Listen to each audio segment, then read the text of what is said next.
corazones por el encuentro con nuestro bendito Señor y Salvador Jesucristo. Que tú nos guíes en esta noche, en el nombre de Jesús. Amén. Bien, hermano, ¿hay grabación o no?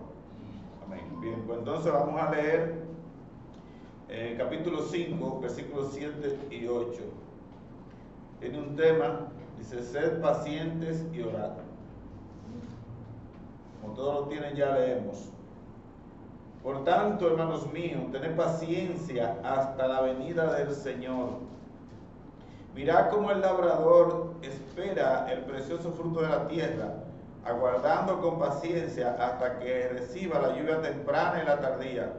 Tened también vosotros paciencia y afirmad vuestros corazones, porque la venida del Señor se acerca. Amén. Bien, hermano, en lo que resta de la carta, veremos, Santiago menciona dos temas muy importantes para el propósito final de la carta, o para nuestro propósito como cristianos, pero que no lo menciona en toda la otra parte de la carta.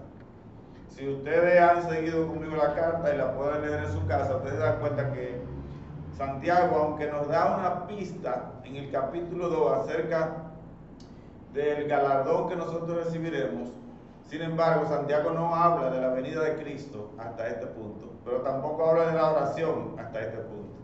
Es a partir de este versículo, ya en la parte final del capítulo 5, al terminar la carta, que Santiago nos habla de la segunda venida del Señor y de la oración. La segunda venida de nuestro Salvador Jesucristo y la necesidad de perseverar con paciencia en oración. Y hoy estaremos hablando acerca de la venida del Señor Jesucristo, en estos dos versículos nada más. Y viendo lo que Santiago ha venido enseñándonos, realmente no tendría mucho sentido procurar vivir una vida con el estándar que nos demanda Santiago en la carta. No tenía sentido vivir esa vida si nosotros no estamos enfocados en la venida de nuestro Señor Jesucristo. Hay algo que nos motiva, hay algo que realmente despierta nuestro limpio entendimiento, como decíamos, para estar expectante con relación a lo que es la venida de Jesucristo. Si en verdad, si ese no fuera nuestro norte, por decirlo así, no tendría sentido vivir esa vida. O sea, no serviría de mucho provecho vivir la vida que Santiago nos viene modelando desde el capítulo 1 hasta este punto, donde hemos visto que Santiago nos ha hecho recomendaciones, nos ha hecho llamados, nos ha dado mandamientos, nos ha demandado y hasta nos ha advertido acerca de cómo debemos procurar vivir nuestra fe en Jesucristo. Todo eso ha hecho Santiago durante esos 4 capítulos y parte ya del capítulo 5. Él nos ha advertido de las consecuencias de vivir sin tomar en cuenta estos principios que son vitales para la vida del cristiano. Ahora, como le decía, si nosotros no tenemos un enfoque en la esperanza de la venida de Cristo, de la vida eterna, ¿de qué serviría vivir ese tipo de vida? Ciertamente tendría algún beneficio en cuanto a lo terrenal se refiere, pero si no tenemos esa esperanza, terminaríamos diciendo, como Pablo le dijo a los Corintios en el capítulo 15, versículo 32, comamos y bebamos, que mañana moriremos.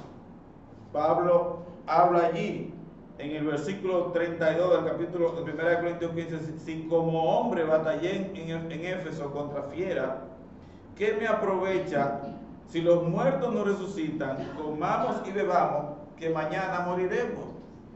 No serviría de nada. Pablo se refiere a un acontecimiento que él vivió en Éfeso y que se relata en Hechos 19 del 23 al 34, un conflicto con un platero llamado Demetrio y todos aquellos que servían haciendo templecillos de la diosa Diana, y Pablo predicaba, enseñaba que esos no eran dioses, y obviamente que ellos usaban ese sistema idolátrico para engañar al pueblo y tener ganancia y tener dinero. Y Demetrio levanta, incita a estos artífices y a las multitudes para lanzarse en contra de Pablo, diciendo que Pablo enseñaba que esos no eran dioses y por consiguiente sus ganancias estaban en peligro, sus beneficios, pero también el templo de la gran diosa Diana, a quien ellos adoraban y que adoraba todo Éfeso.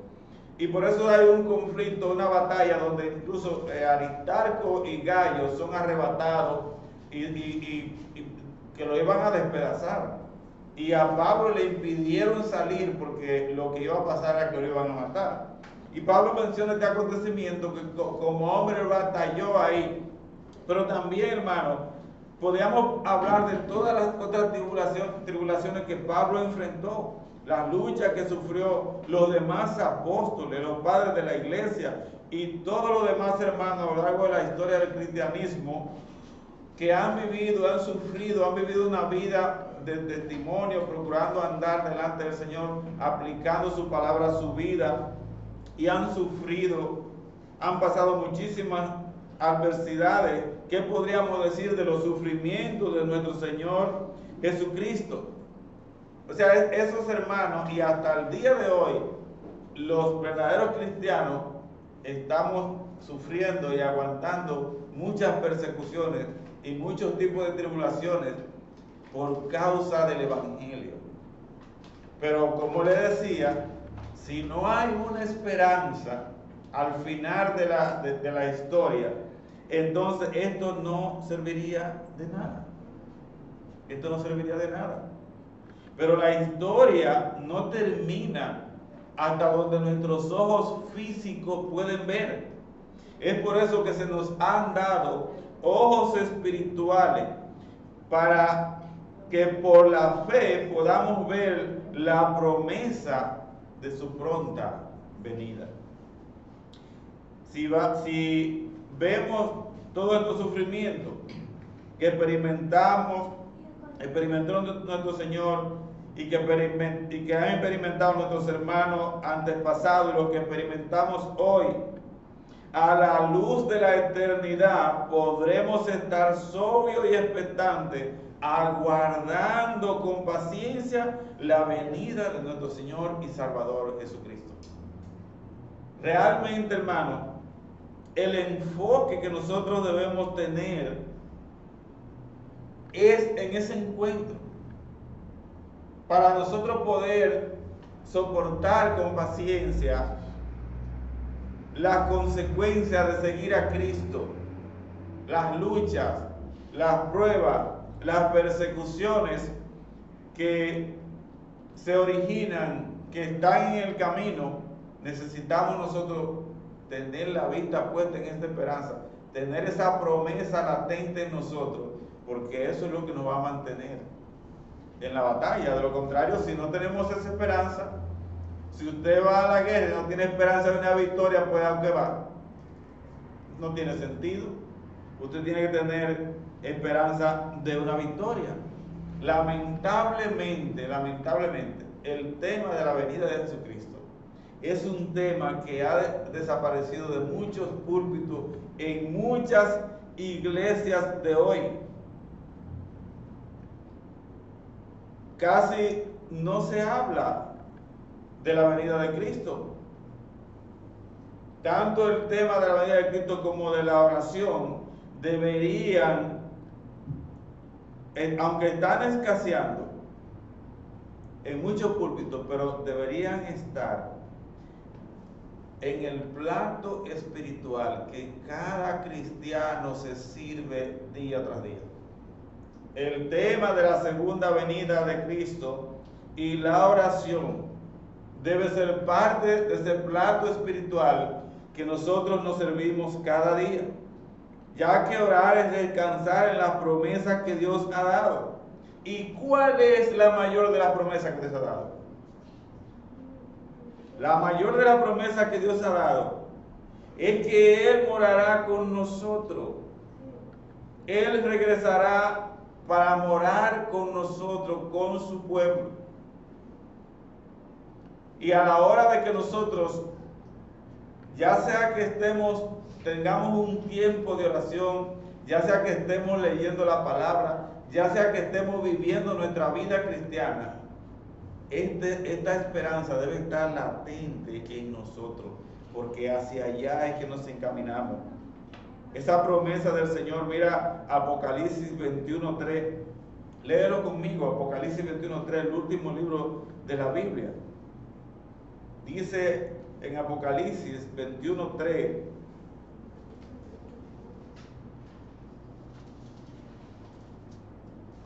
¿lo tienen? Amén. Dice, y oí una gran voz del cielo que decía, estamos ahí, ¿verdad que sí? He aquí el tabernáculo de Dios con los hombres, y Él morará con ellos, y ellos serán su pueblo, y Dios mismo estará con ellos como su Dios. Oiga, hermano, qué promesa más hermosa, qué declaración más hermosa vio Juan aquí en la visión. Ahora, hermano, a todo creyente nacido de nuevo, al meditar en esta promesa, debe arderle, debe vibrarle y saltar el corazón de alegría y de gozo, de regocijo. Al usted meditar en ese día, en ese encuentro, en ese tiempo en que nosotros nos vamos a encontrar con nuestro Señor, como decía el pastor ahorita que cita la Escritura, ya glorificados nosotros, sin necesidad de nada, perfectos, y Dios morando con nosotros, hermano, ese debe ser el mayor anhelo de cada creyente. Si ese no es nuestro mayor anhelo, y esto nos produce un gozo inexplicable, inexpresable en nuestros corazones, a la hora de meditar en esto, debemos, hermanos, orar. Debemos acudir al Señor para orar. Porque es evidente que probablemente estamos entretenidos, atrapados con las cosas terrenales de esta vida pasajera. Cuando nosotros encontramos un pasaje como este, donde vemos la promesa del Señor, Dios nos deja ver que Él tiene un anhelo de que ese tiempo se cumpla. Él tiene ese deseo de que ya estemos nosotros glorificados y sin pecado para Él morar con nosotros. Una de las cosas que a mí me llama la atención, y la he mencionado en ocasiones, es que cuando el Señor celebra la Pascua, celebra la cena, Él dice que ellos no se imaginan cuánto Él deseaba celebrar esa cena, porque os digo que no la beberé más hasta que se cumpla en el reino de los cielos. Yo me imagino que nosotros debemos tener un deseo, un anhelo, un ardor por estar en ese encuentro. Y si no es así, hermano, si eso no está pasando en nuestro interior, nosotros debemos orar. Nosotros debemos clamar, porque es evidente que nuestra mayor atención está clavada en cosas pasajeras. Está clavada en cosas pasajeras. Pero aún esos hermanos, esos apóstoles tenían esa esperanza de la vida eterna, de la venida de Cristo tan viva, que según los historiadores, el saludo que ellos se daban era Maranata, Cristo viene. Cristo viene. Y hablaron tanto de la venida de Cristo 2000 años atrás, o casi 2000 años, porque tenían esa llama ardiente, esa esperanza viva. Y todo creyente, si no tiene eso, debe orar para que el Señor le dé ese fuego, le encienda esa chispa, porque definitivamente, hermano, esa debe ser nuestra mayor esperanza. versículo 7, que leímos, dice: por tanto, hermanos míos, tened paciencia hasta la venida del Señor. Mirad cómo el labrador espera el precioso fruto de la tierra, aguardando con paciencia hasta que reciba la lluvia temprana y la tardía. Y Santiago nos habla de un por tanto. Él está conectando todo lo que ha dicho del capítulo 1 hasta este texto con lo que va a decir ahora. Por todo aquello, por todo lo que hemos visto, nos llama a tener paciencia hasta la venida del Señor. Y esta palabra tener está en modo imperativo, es un mandato. Nos habla de sostenerse, afirmarse, tener paciencia. No nos está hablando, no es una paciencia que a veces confundimos en algunas personas que son fusilánimes, que hay que empujarlo, o que se conforman a una situación o un modo de vida. No se trata de un positivismo tampoco. No. Esa paciencia se desarrolla en el fuego de la prueba.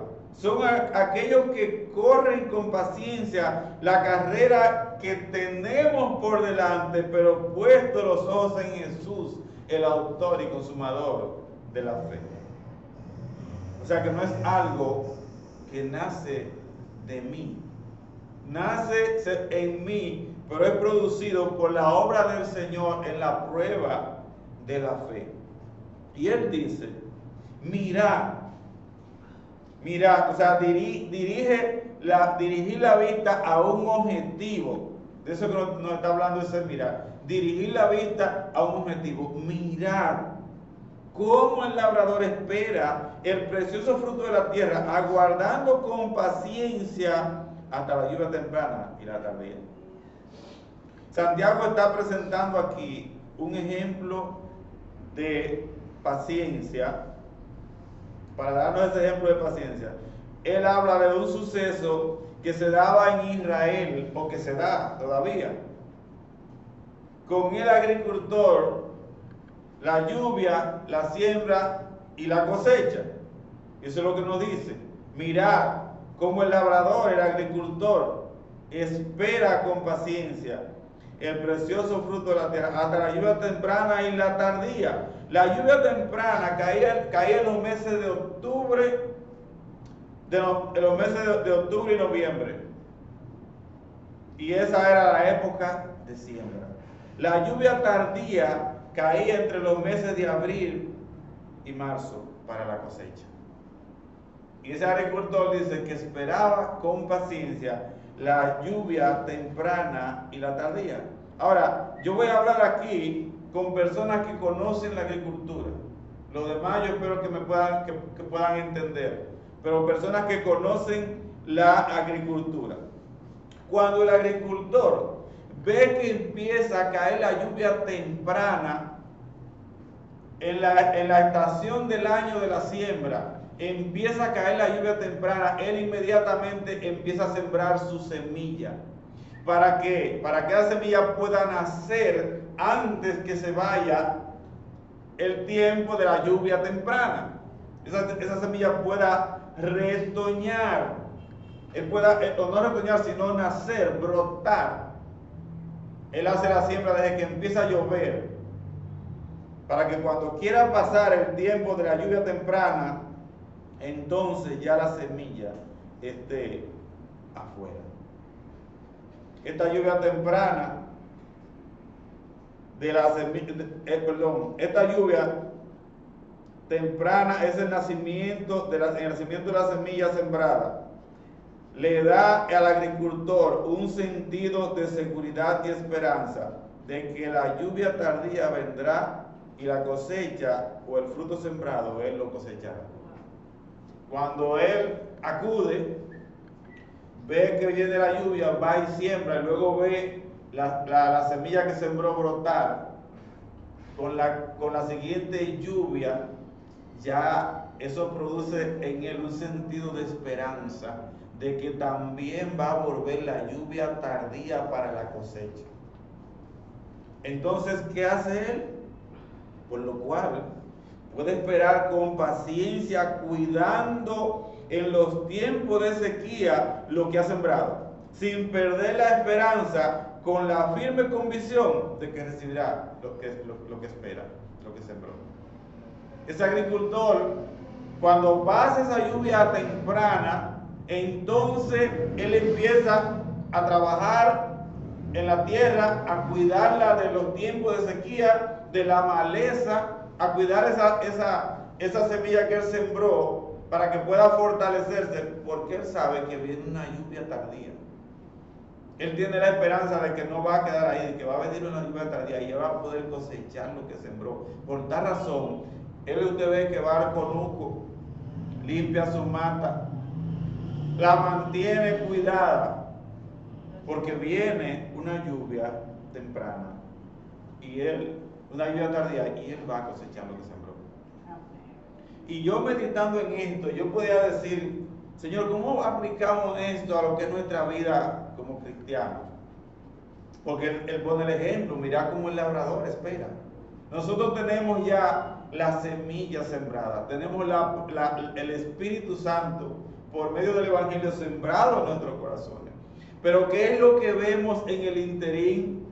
Ya recibimos la lluvia temprana, ya nacimos de nuevo. Ahora, ¿qué es lo que vemos en el interín hasta que venga Cristo? Dificultades, llevando el Evangelio, pero con lucha, tiempos de sequía, tiempos de escasez, pero siempre cuidando lo que el Señor ha sembrado. ¿Por qué?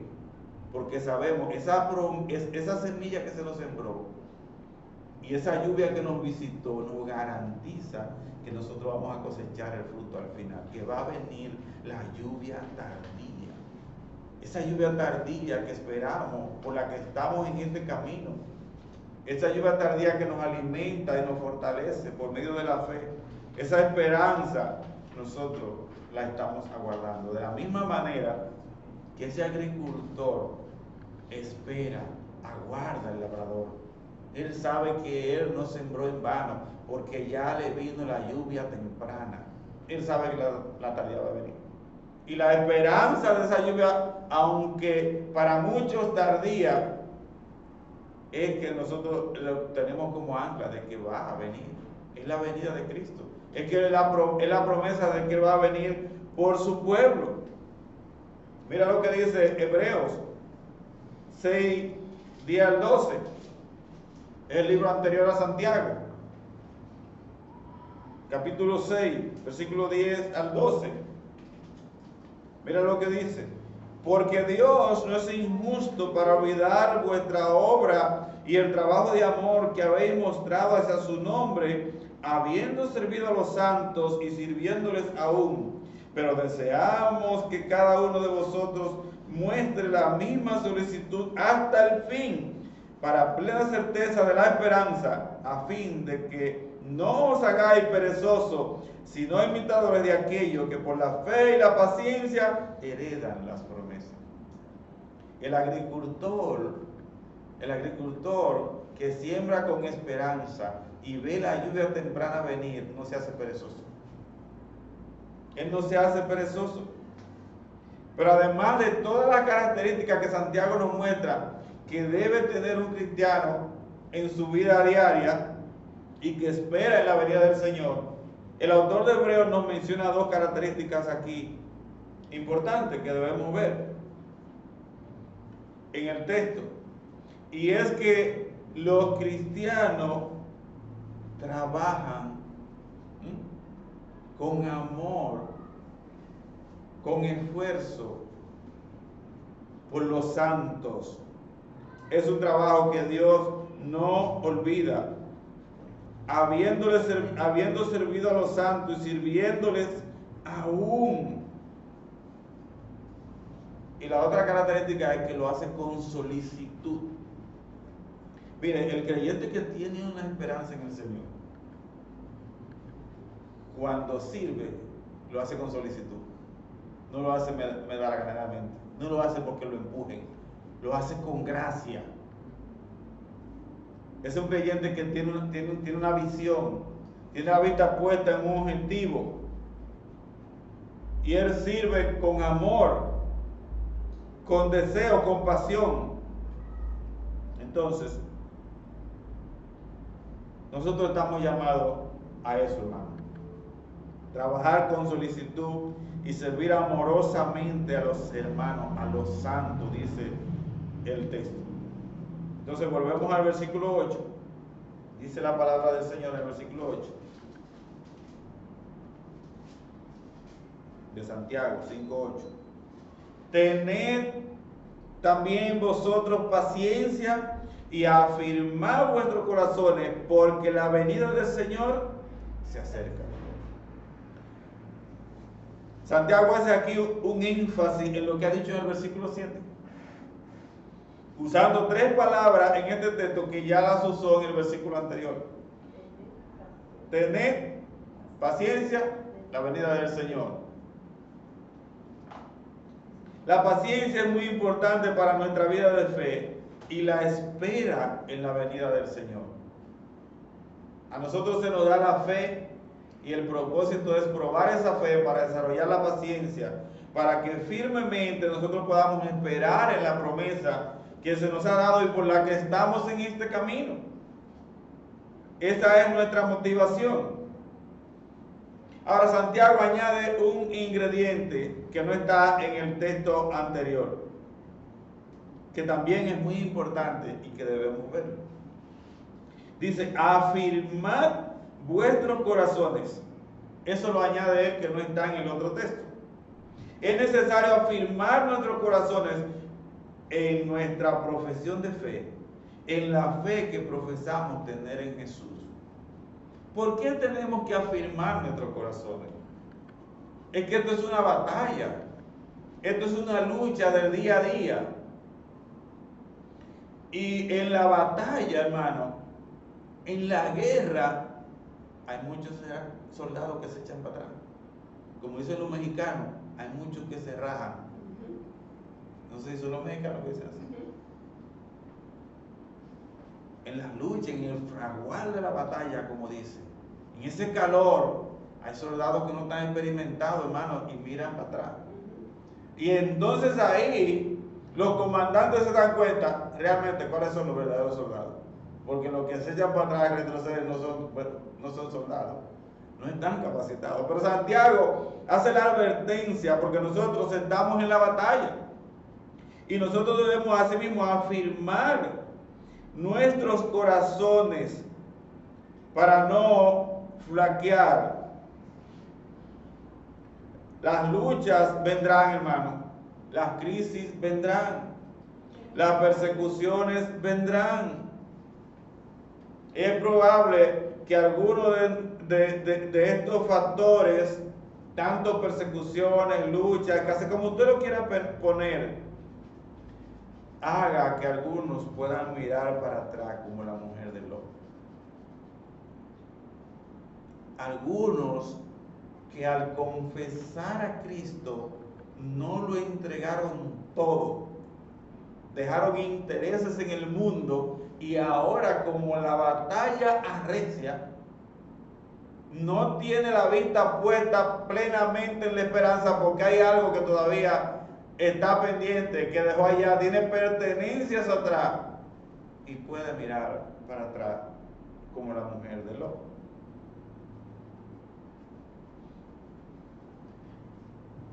Pero ciertamente, hermano, ciertamente, los cristianos no tenemos intereses en este mundo. Y yo sé que esta palabra puede ser un poquito desafiante para muchos de nosotros.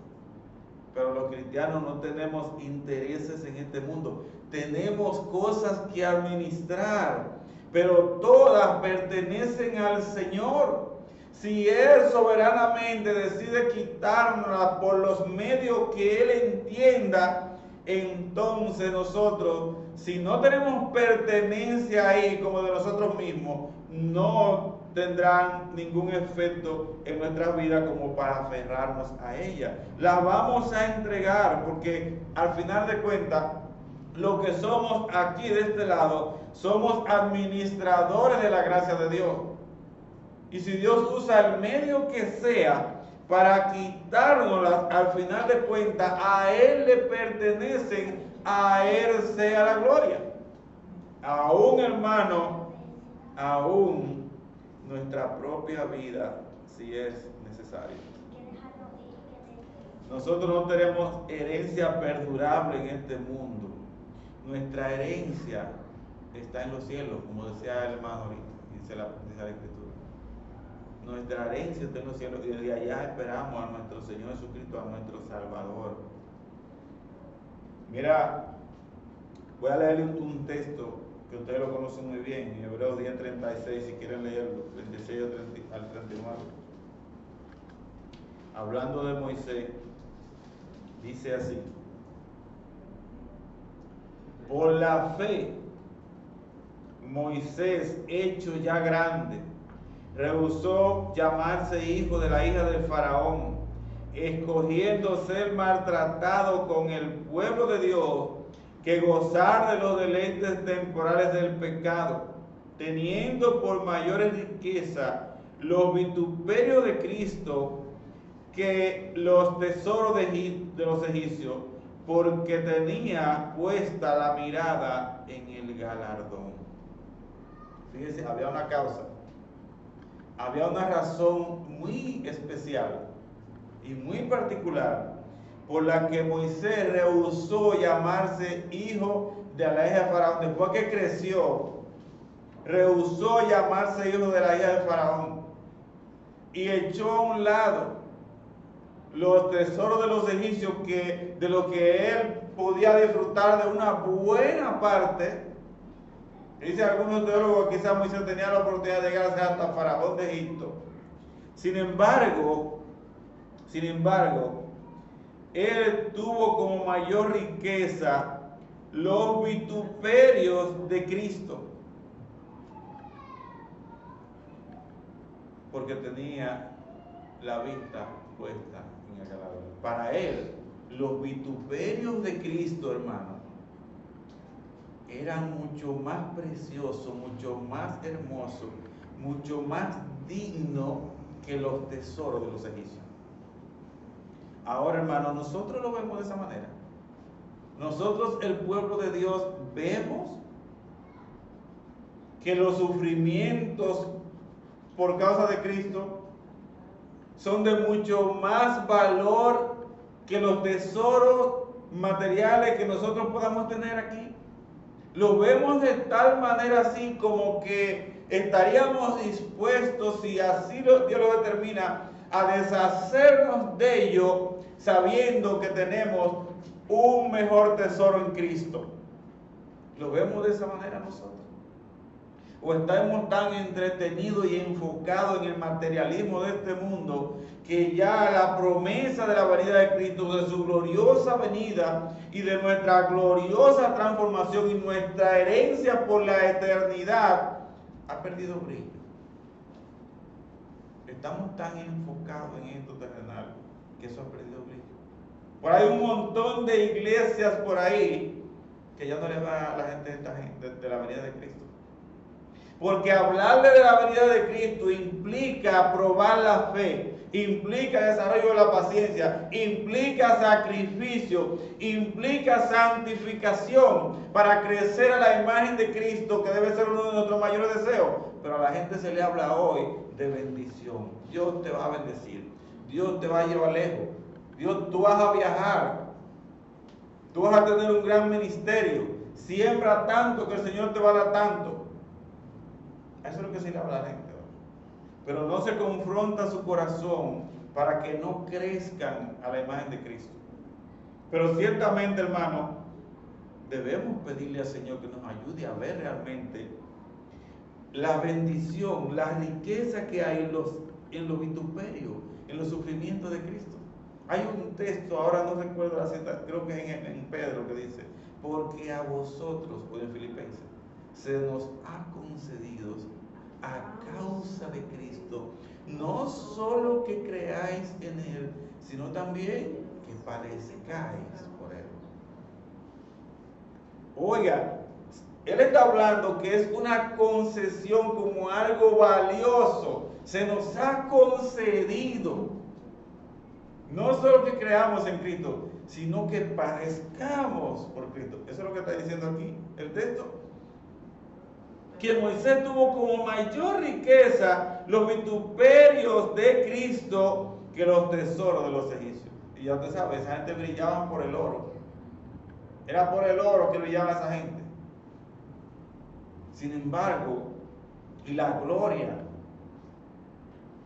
de vivir, de ser un prominente en esta nación. Sin embargo, todo eso, Moisés lo hizo como hizo el apóstol Pablo. Todo lo que él había alcanzado, su reconocimiento, sus estudios, lo tuvo por basura. Dice, y aún lo tengo como por basura a fin de alcanzar a Cristo, de alcanzar aquello que lo alcanzó a Él. Definitivamente, hermano, debemos nosotros orar, porque en este camino no sabemos en el momento que vamos a tener que entregar algo. Y si nuestra vida no está puesta en esa esperanza, hermano, la mujer de Lot no sabía para dónde iba. Lot sabía para dónde iba, pero la mujer de Lot no. La mujer de Lot tenía su corazón allá. Ella era esposa de Lot, pero tenía su corazón en Sodoma. Ahora nosotros somos la esposa de Cristo. ¿Y nuestro corazón dónde debe estar? En Cristo y en lo que Él ha prometido. Y Él nos dice y nos enseña que no tenemos aquí herencia terrenal en esta tierra. Nuestra herencia está en los cielos. Nuestra promesa está en Cristo. Y nosotros debemos anhelar ese encuentro, hermano. Vamos a terminar aquí. Yo quiero que, para orar, cerremos brevemente nuestros ojos. Y con los ojos cerrados, hermano, observemos